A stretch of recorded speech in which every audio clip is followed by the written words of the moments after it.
패션 디자이너 폴란드 여성이 중국에서 험한 일을 겪고 결국 한국으로 떠날 수밖에 없었다고 하는데요.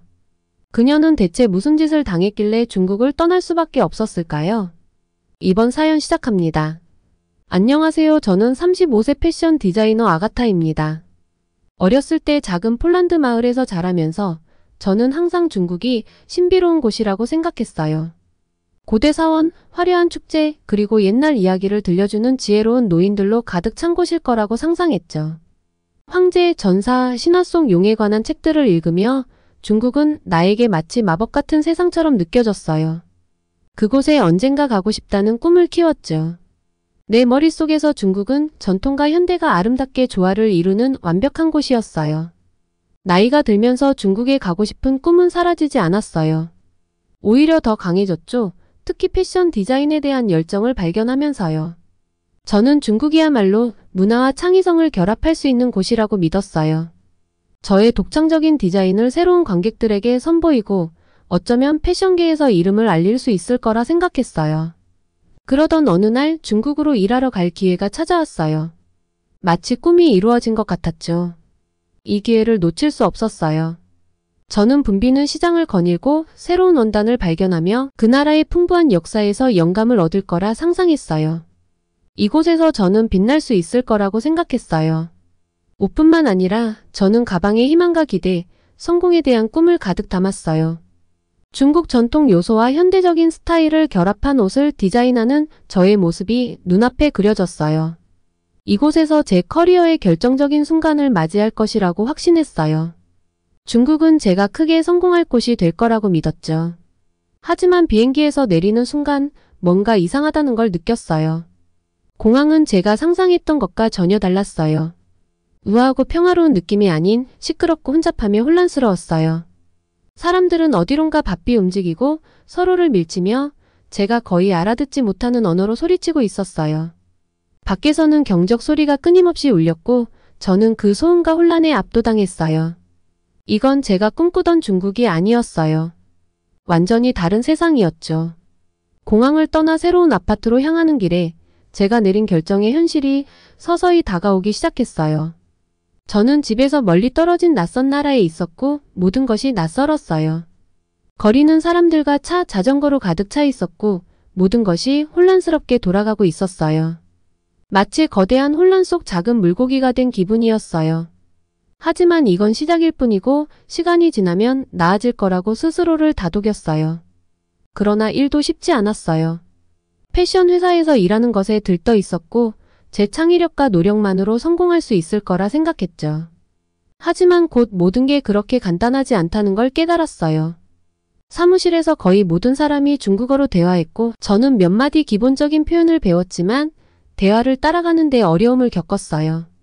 특히 회의는 정말 힘들었어요. 사람들은 빠르게 이야기하며 제가 완전히 이해하지 못한 결정을 내렸어요. 따라가려고 노력했지만 항상 외부인처럼 느껴졌어요. 이메일과 동료들의 메시지 또한 문제였어요. 문화적인 참고자료와 제가 모르는 용어들로 가득 차 있었어요. 저는 자주기를 잃은 느낌을 받았고 좌절감이 커졌어요. 고향에서는 저의 능력에 자신이 있었지만 여기서는 모든 일이 산을 넘는 것처럼 느껴졌어요.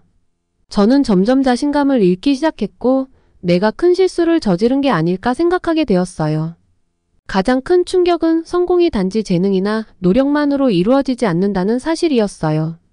그것은 관시지유의 ENXI, 즉 중국 사회 전반에 걸쳐 얽혀있는 복잡한 관계망에 달려 있었어요.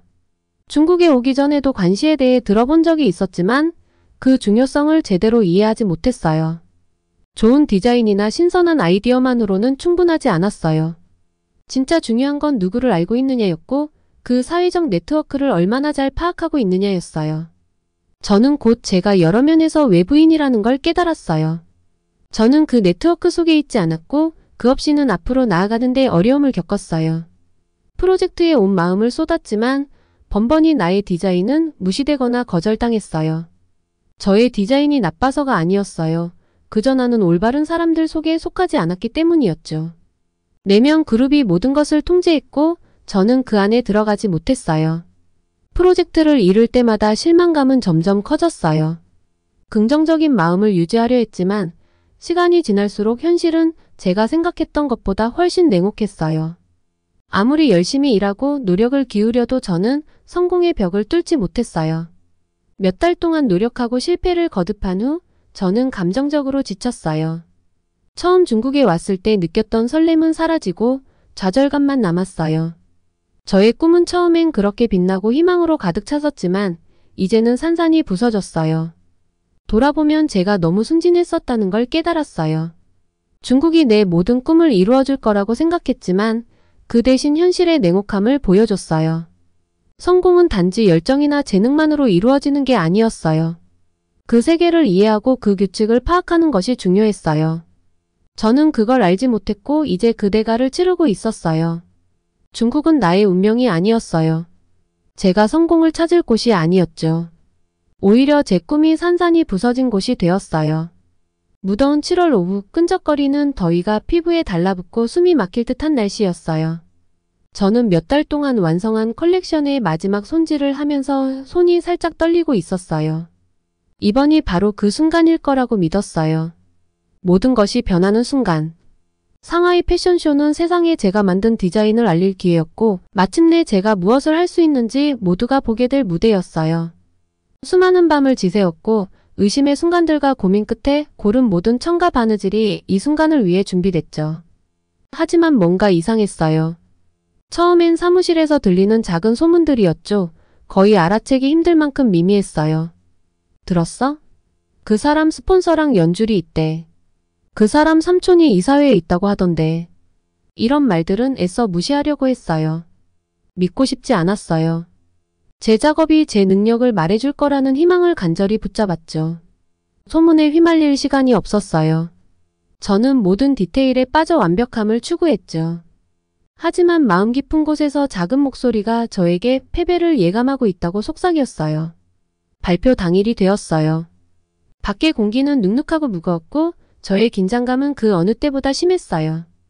포트폴리오를 겨드랑이에 끼고 숨을 고르며 회의실에 들어갔어요. 저희 팀은 이미 와 있었지만 분위기는 이상했어요. 큰 발표 전에 흥분된 기운은 사라졌고 대신 긴장된 침묵이 감돌았어요. 눈길은 여기저기 흩어졌고 저와 눈을 마주치지 않으려 했어요. 저를 향한 미소들은 어딘가 어색하고 동정 어린 표정이 느껴졌어요. 뭔가 잘못됐다는 걸 온몸으로 느꼈어요. 몇 분 뒤 스폰서가 도착했어요. 깔끔한 정장을 입은 나이든 남자였는데 권위 있는 분위기를 풍겼죠. 그는 저에게 잠깐 고개를 끄덕였지만 제가 정성스럽게 준비한 디자인을 보려 하지 않았어요. 저는 포트폴리오를 꽉 움켜쥐었고 그가 경쟁자의 자리로 곧바로 가는 모습을 지켜봤어요. 그 경쟁자는 제가 많이 들어왔던 관실을 가진 사람이었고 자신감 넘치는 모습으로 앉아 있었어요. 제 가슴은 빠르게 뛰었고 스폰서가 말하기 시작했죠. 그 경쟁자의 작품이 얼마나 훌륭한지, 브랜드의 정신을 얼마나 잘 담아냈는지 바로 그들이 찾던 디자인이라고요. 저는 투명인이 된 기분이었어요. 그의 말 한마디 한마디가 저의 패배를 확정짓는 망치 소리처럼 들렸어요. 제 디자인, 노력 그 어느 것도 중요하지 않았어요. 스폰서는 제 작업을 거의 보지 않고 시선을 완전히 경쟁자에게 돌렸어요. 제가 그 방에 들어오기 훨씬 전에 결정이 내려졌다는 것이 분명했어요. 저는 그저 제 몰락을 지켜보는 관객일 뿐이었죠. 그 순간 제가 외면하고 있던 진실의 무게가 한꺼번에 다가왔어요. 아무리 열심히 일해도, 아무리 제가 이 사회에 적응하려 노력해도 저는 이곳에 속할 수 없다는 걸 깨달았어요. 제 열정, 재능, 비전 그 어느 것도 제가 뚫을 수 없는 시스템 앞에서는 의미가 없었어요. 성공은 실력이나 창의성에 달려있지 않았어요. 그것은 제가 미처 가지지 못한 인맥, 교묘하게 가려진 게임의 규칙에 달려있었어요. 회의가 끝나고 조용히 물건을 챙겼어요. 아무도 저를 쳐다보지 않았어요. 저는 이미 잊혀진 존재였어요. 밖에서는 상하이의 거리들이 여느 때처럼 활기차고 에너지로 가득 차 있었지만 저에게는 그 모든 것이 다른 세계처럼 느껴졌어요. 제가 더 이상 그 일부가 아니었어요. 한때 가능성으로 가득 찼던 이 도시는 이제 차갑고 낯선 곳이 되었죠. 아파트로 돌아가는 발걸음 하나하나가 무거웠어요. 아파트에 도착했을 때 다리는 납덩이처럼 무거웠어요. 포트폴리오를 바닥에 내려놓고 창가 옆 작은 소파에 주저앉았어요. 창밖으로 보이는 분주한 도시 풍경이 펼쳐졌지만 아무것도 보이지 않았어요. 머릿속은 혼란스러웠고 하루 동안의 순간들이 계속 재생되었어요. 저는 성공을 꿈꾸며 중국에 왔고 열정과 노력이면 충분할 거라고 믿었어요. 하지만 지금 제가 느끼는 것은 실패의 쓰라린 뿐이었어요. 몇 시간 동안 창밖을 멍하니 바라보았어요. 해가 지고 도시의 불빛들이 하나둘씩 켜졌어요. 어디서부터 잘못된 걸까? 재능이 정치적인 싸움을 이길 거라고 순진하게 믿었던 걸까? 아니면 처음부터 이곳으로 오기로 결정한 것 자체가 잘못이었을까? 답을 찾을 수 없었어요. 분명한 건 제가 한때 그렇게 꼭 쥐고 있던 꿈이 이제는 손가락 사이로 빠져나갔다는 것 뿐이었어요. 다음날 아침, 전날의 무거운 기운이 여전히 제 마음을 짓누르고 있었어요. 하지만 저는 무엇을 해야 할지 알고 있었어요. 중국에 더 머무는 건 이제 선택지가 아니었어요.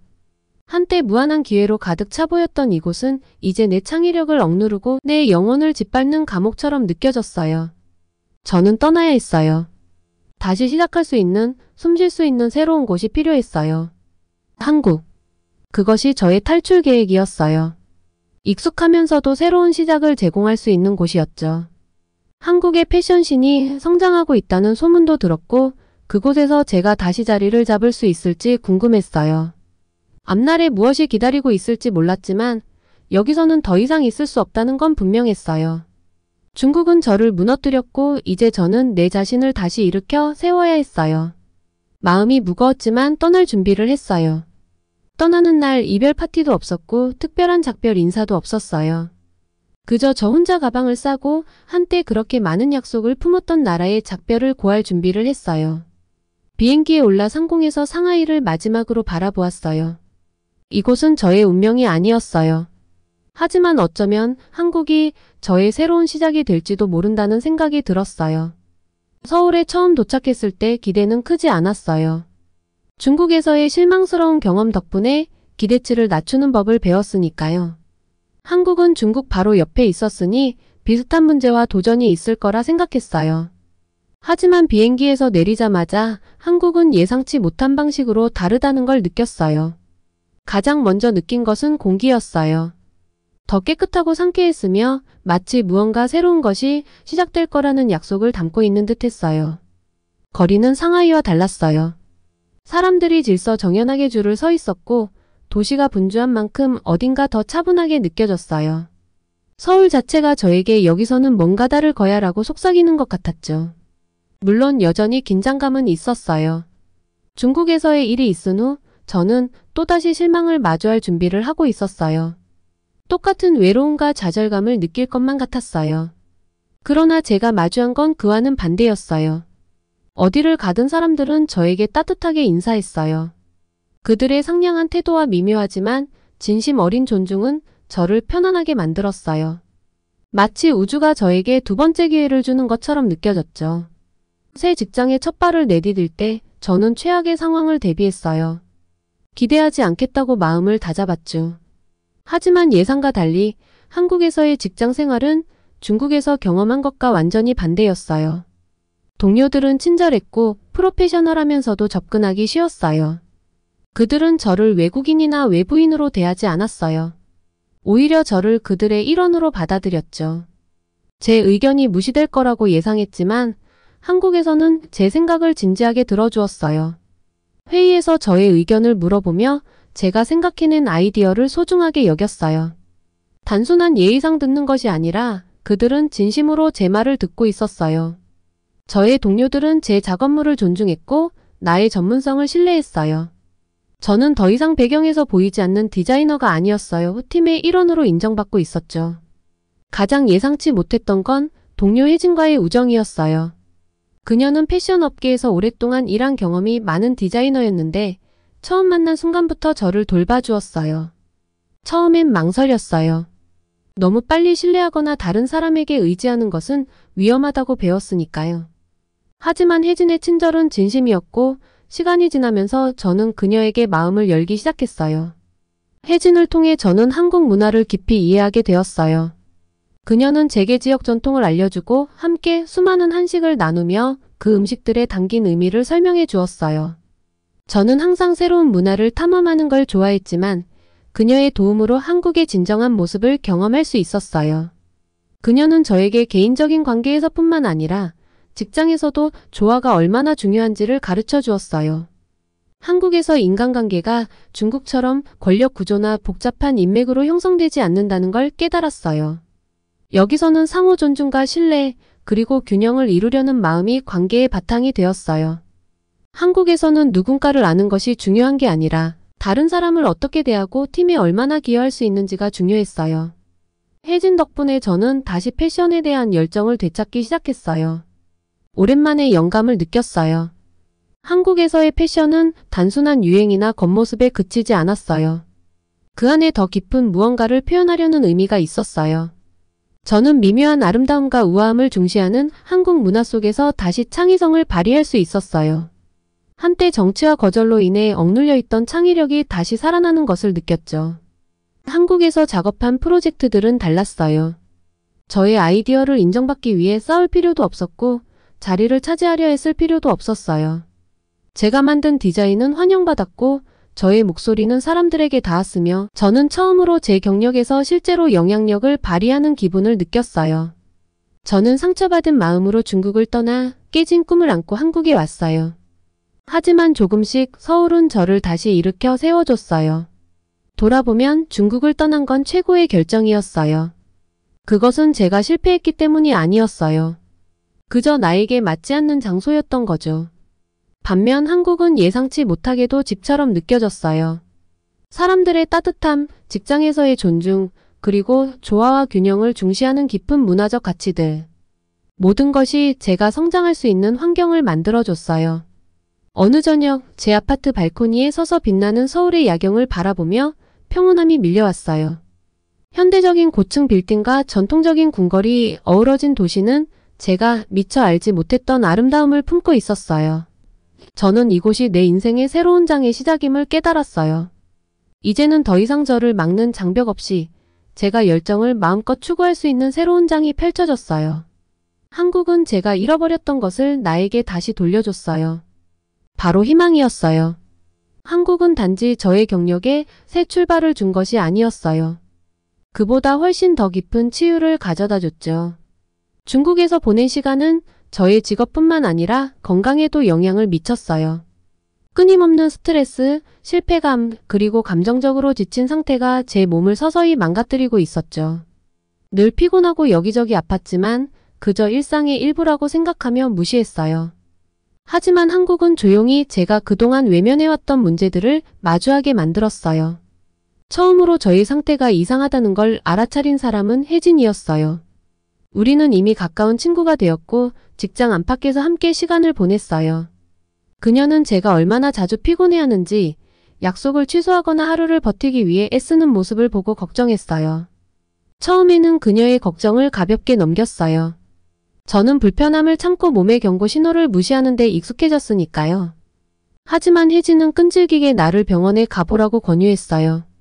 몇 주 동안 그녀의 부드럽지만 단호한 설득 끝에 저는 마침내 진료를 받기로 했어요. 한국의 의료 시스템은 처음부터 저를 놀라게 했어요. 효율적이고 체계적이면서도 따뜻했어요. 오랜 대기 시간과 서둘러 진행되는 진료를 예상했지만 대신 제 이야기를 진지하게 들어주는 세심한 의사들을 만났어요. 몇 가지 검사를 받은 후 진단을 받았어요. 제 피로와 증상을 일으킨 것은 관리 가능한 드문 질환이었어요. 진단을 들었을 때 마치 어깨에서 큰 짐이 내려가는 것 같았어요. 제 상태는 단순히 피곤한 게 아니었고 다행히 치료가 가능한 문제였어요. 의사들은 적절한 치료와 생활 습관의 변화로 건강을 되찾을 수 있다고 안심시켜줬어요. 저는 약을 처방받았고 혜진은 제가 회복할 수 있도록 더 균형 잡힌 일과를 만들 수 있게 도와줬어요. 수년 만에 처음으로 저는 스스로의 건강에 집중하기 시작했어요. 중국에서 저는 성공에 집착하느라 제 자신을 돌보지 못했지만 한국에서는 다시 저를 우선시하는 법을 배우고 있었죠. 서울에서의 삶에 적응하면서 이 나라가 저에게 준 것이 단지 직장이나 경력, 기회에 국한되지 않았다는 걸 깨닫게 되었어요. 한국은 나 자신을 다시 찾을 수 있는 장소가 되었어요. 사람들의 따뜻함, 개개인을 존중하는 태도, 전통과 현대의 미묘한 조화는 제가 예상치 못한 방식으로 성장할 수 있는 환경을 만들어줬어요. 저는 한국 곳곳을 탐험하기 시작했어요. 아름다운 풍경, 풍부한 역사, 그리고 활기찬 문화를 경험하면서 많은 영감을 받았어요. 고대 사원, 번화한 시장, 그리고 도시를 지켜보는 듯한 고요한 산들 속에서 새로운 창의력이 샘솟았어요. 이제 저는 단순히 패션을 만드는 것이 아니라 저의 여정과 고난, 그리고 제안에서 발견한 강인함을 반영하는 작품을 만들어내고 있었어요. 한국은 저에게 균형의 중요성을 가르쳐줬어요. 조화를 중시하는 문화에서 이 철학이 나의 삶에도 적용될 수 있다는 걸 깨달았어요. 저는 늘 일에만 몰두해왔고 종종 건강과 행복을 희생시키곤 했어요. 하지만 여기서는 열정을 추구하면서도 나 자신을 잃지 않는 법을 배웠어요. 저는 저의 정신적, 신체적 건강을 돌보면서도 직업적으로 성공할 수 있는 리듬을 찾았어요. 이제 저는 35살이 되었고 서울에 있는 나만의 스튜디오에서 제 작업에 둘러싸여 서 있어요. 이 공간은 마치 나 자신을 반영한 듯해요. 전통과 현대가 혼합된 저의 여정의 이야기를 담고 있는 디자인들로 가득 찬 공간이죠. 저는 중국에 처음 도착했을 때의 나를 떠올려요. 꿈은 가득했지만 제가 진정으로 속할 곳을 찾지 못했던 그때를요. 그때의 마음 아픔, 좌절, 그리고 실패감을 떠올리면서도 저는 비행기에서 처음 한국 땅에 발을 디뎠던 순간을 생각해요. 그때는 큰 기대 없이 왔지만 그 이후 모든 것이 달라졌죠. 중국에서 무너진 꿈은 저를 진정으로 속할 수 있는 곳으로 이끌었어요. 한국은 그저 또 하나의 목적지가 아니라 제 집이 되었어요. 저에게는 새로운 공동체, 경력, 그리고 다시금 되찾은 목적의식이 생겼죠. 무엇보다도 한국은 저에게 다시 일어설 기회를 줬어요. 이곳에서 저는 단지 커리어를 쌓은 것이 아니라 진정한 삶을 재건했어요. 돌아보면 저의 이야기는 때로는 무너져야 더 강하게 재건될 수 있다는 사실을 증명하는 것 같아요. 중국에서 겪은 도전들은 저를 산산이 부서지게 했지만 그 덕분에 한국이라는 곳에서 다시 일어설 수 있었어요. 이 여정은 쉽지 않았지만 그 모든 한 걸음 한 걸음이 그만큼의 가치를 가지고 있었어요. 이제 저는 감사한 마음으로 앞으로 나아가고 있어요. 비록 길은 험난했지만 그 길이 나를 내가 있어야 할 곳으로 이끌어줬으니까요. 한국에서 저는 단지 커리어를 재건한 것이 아니었어요. 저는 저의 영혼을 다시 찾았어요.